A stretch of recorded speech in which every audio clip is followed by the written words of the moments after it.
주님을 경외하는 이는 말하여라. 주님의 자애는 영원하시다. 주님은 좋으신 분 찬송하여라. 주님의 자애는 영원하시다.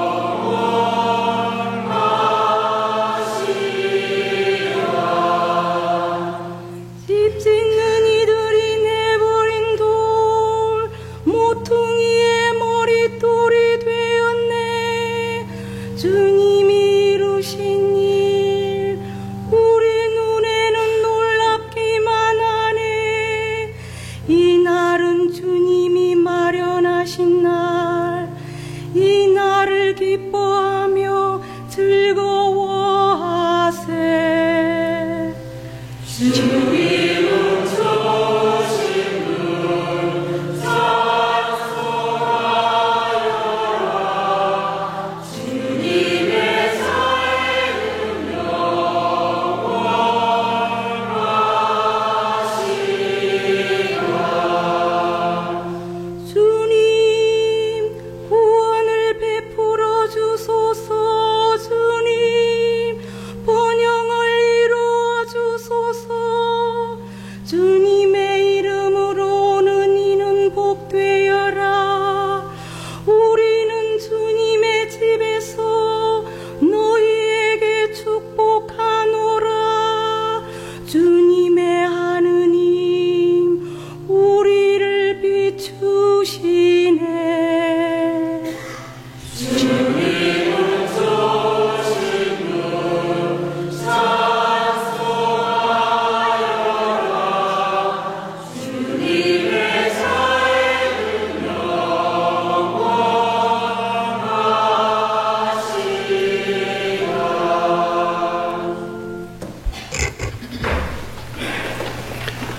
요한 묵시록의 말씀입니다. 여러분이 형제로서 예수님 안에서 여러분과 더불어 환난을 꺾고 그분의 나라에 같이 참여하며 함께 인내하는 나 요한은 하느님의 말씀과 예수님에 대한 증언 때문에 파트모스라는 섬에서 지내고 있었습니다. 어느 주일에 나는 성령께 사로잡혀 내 뒤에서 나팔수리처럼 울리는 큰 목소리를 들었습니다. 그 목소리가 이렇게 말씀하셨습니다. 내가 보는 것을 책에 기록하여 아시아에 있는 7 교회에 보내라. 나는 나에게 말하는 것이 누구의 목소리인지 보려고 돌아섰습니다. 돌아서서 보니 황금 등잔대가 7개 있고 그 등잔대 한가운데 사람의 아들 같은 분이 계셨습니다. 그분께서는 발까지 내려오는 긴 옷을 입고 가슴에는 금띠를 두르고 계셨습니다. 나는 그분을 뵙고 죽은 사람처럼 그분 발 앞에 엎드렸습니다. 그러자 그분께서 나에게 오른손을 얻고 말씀하셨습니다. 두려워하지 마라. 나는 처음이며 마지막이고 살아있는 자다. 나는 죽었지만 보라 영원무궁토록 살아있다. 나는 죽음과 저승의 열쇠를 쥐고 있다. 그러므로 내가 본 것과 지금 일어나는 일들과 그 다음에 일어나는 일들을 기록하여라. 주님의 말씀입니다. 하나님 감사합니다.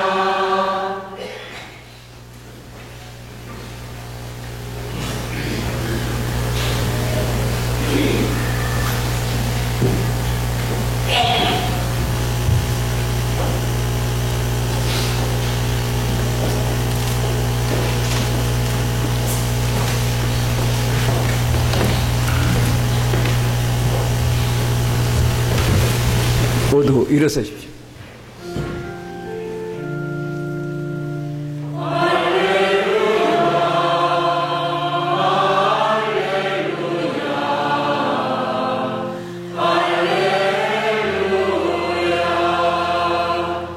주님이 말씀하신다. 토마스야, 너는 나를 보고서야 믿느냐. 보지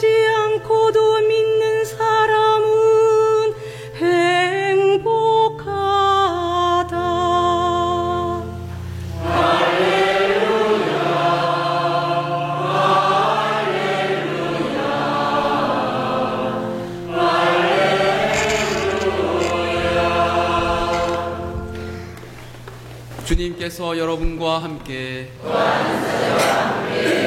요한이 전한 거룩한 복음입니다.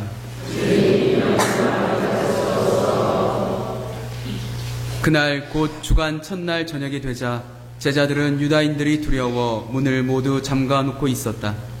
그런데 예수님께서 오시어 가운데에 서시며 평화가 너희와 함께 하고 그들에게 말씀하셨다.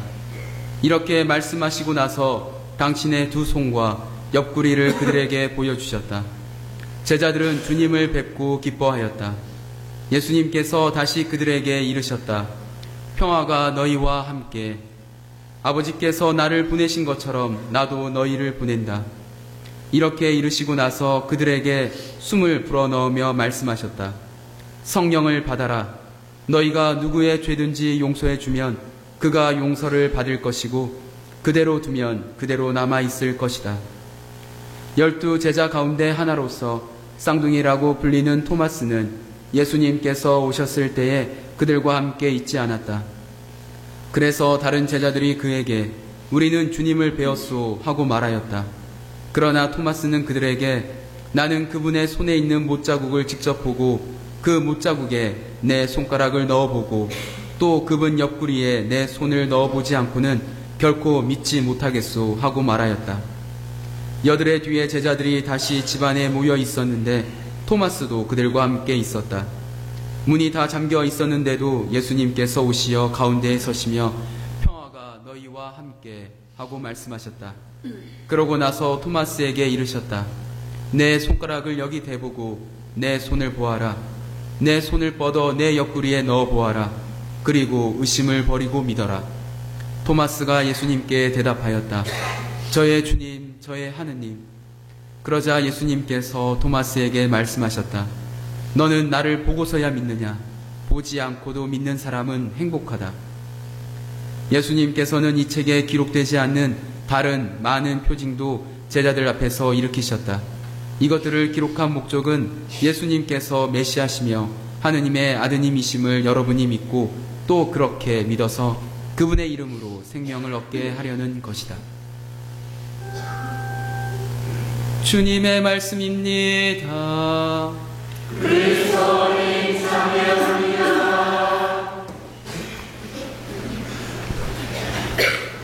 참 예수님, 지난 한 주일 예수님의 부활을 통해 기쁨의 한 주를 보내셨는지요? 저는 지난 화요일부터 금요일까지 저와 함께 사제로 서품받은 광주, 전주, 동기 신부님들과 광주에서 즐거운 시간을 보내고 왔습니다. 오랜만에 동기들을 만나 8년이란 시간을 함께 보냈던 못자리의 추억들을 나누면서 과거에 좋았던 추억들이 우리를 희망찬 삶으로 살아가게끔 해주는 영양분이며 사제직의 밑거름이 되어준다는 것을 동기 신부님들과 나누며 오랜만에 지난 우정을 나누고 왔습니다. 우리가 흔히 쓰는 단어 중에 추억한다, 기억한다 라는 두 단어가 있습니다. 하지만 이 두 단어는 엄연히 다른 의미의 단어입니다. 추억한다는 것은 지난 시간에 대한 아련함과 애틋함, 즉 첫사랑과 같은 과거에 풋풋했던 기억, 그리고 그 시절이 좋든 싫든 아쉽든 그때 그 시절을 떠올릴 때마다 느껴지는 향수 같은 감정이라면, 기억한다는 것은 어쩌면 그 당시에 있었던 일들을 떠올리고 다시 머릿속에 새겨두어 보존하거나 되살려 생각해내는 것을 말합니다.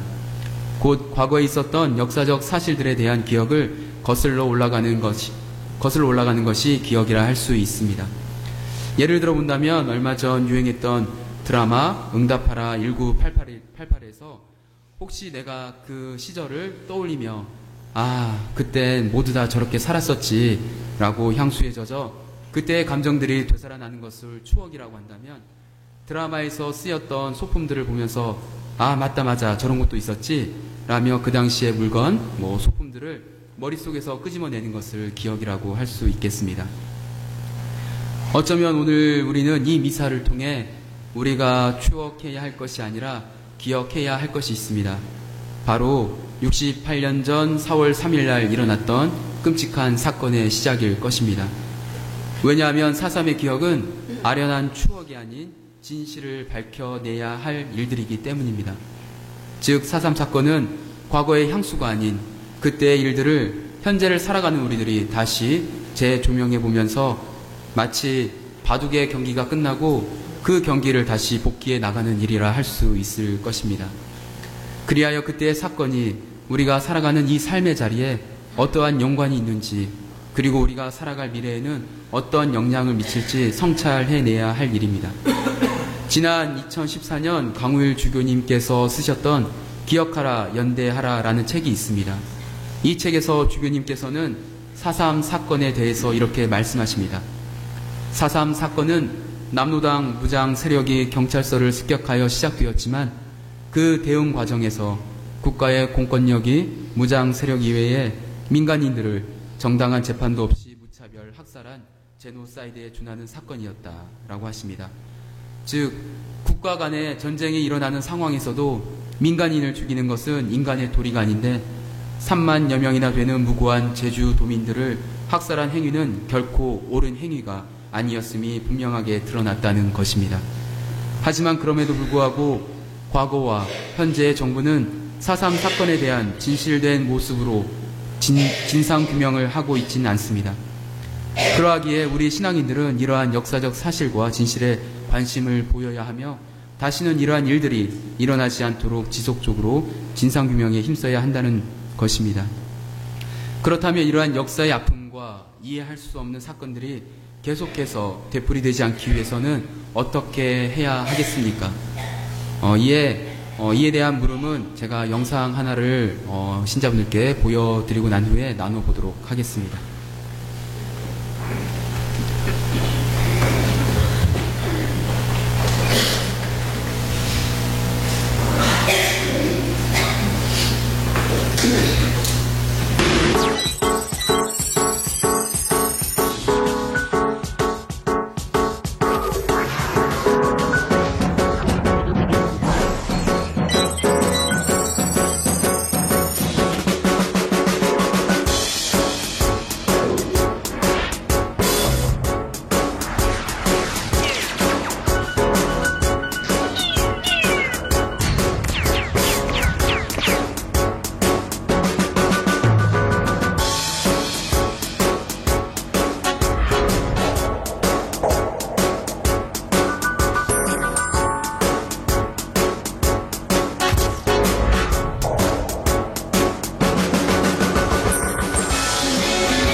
I was the hell that you needed.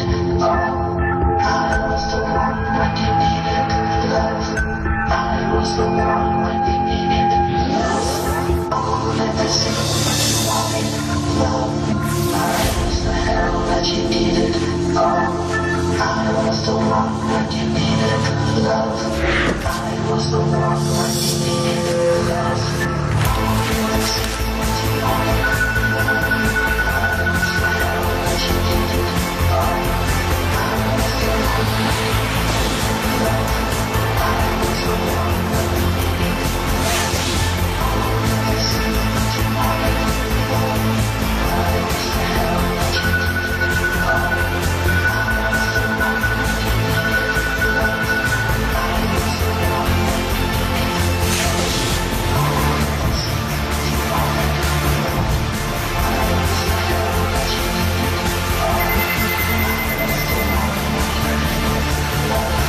나는 타깃입니까? 아니면 타깃이 아닙니까?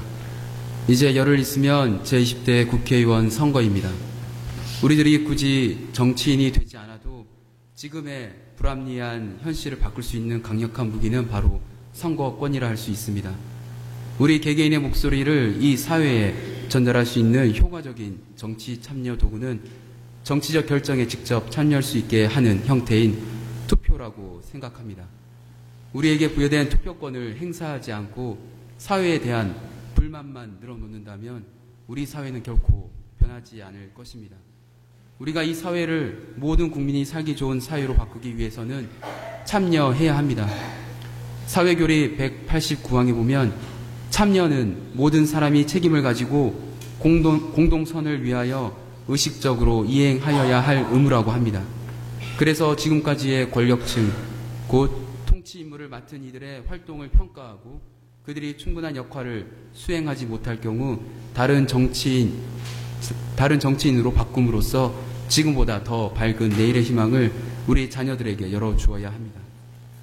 오늘 이 시간 우리가 드리는 이 미사의 의미도 기념제라 할 수 있습니다. 곧 우리를 위해 돌아가시고 부활하신 그 파스카 여정을 넘어가신 예수님의 삶을 기억하는 것이라 할 수 있습니다.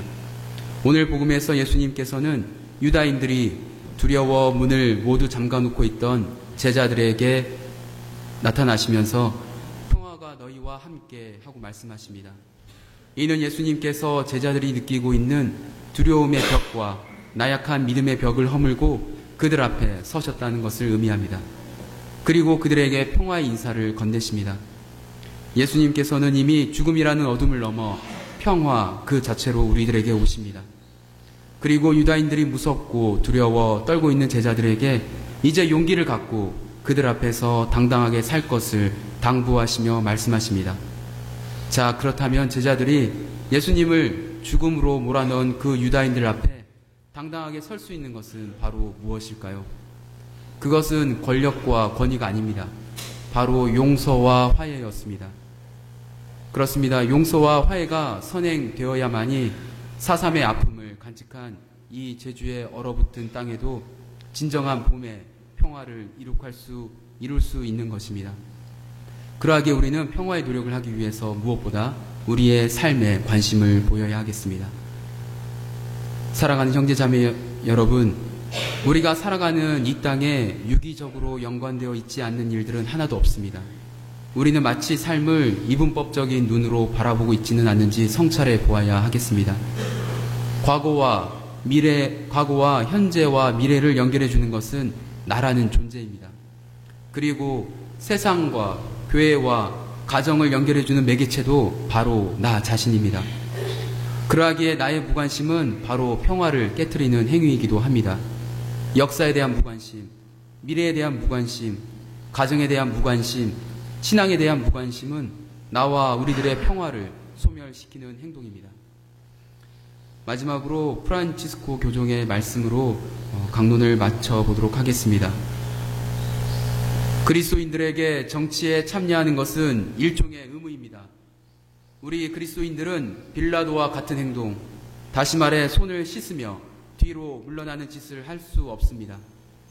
우리는 정치에 참여해야만 합니다. 왜냐하면 정치란 공동체적 선을 찾는 보다 특성화된 사랑의 한 표현이기 때문입니다. 따라서 그리스도인은 정치에 대해 행동을 해야만 합니다. 더불어 오늘날 정치는 매우 타락했습니다. 사실 이 모든 것을 그들 탓으로 돌리기는 매우 쉽습니다. 하지만 나는 무엇을 했습니까? 공동체의 선을 위해 일하는 것은 우리 그리스도인에게 하나의 의무입니다. 그리고 정치적 활동, 곧 선거권, 투표권에 참여하는 것이 공동체의 선을 위한 다양한 길들 중에 하나임이 분명합니다. 잠시 묵상하시겠습니다.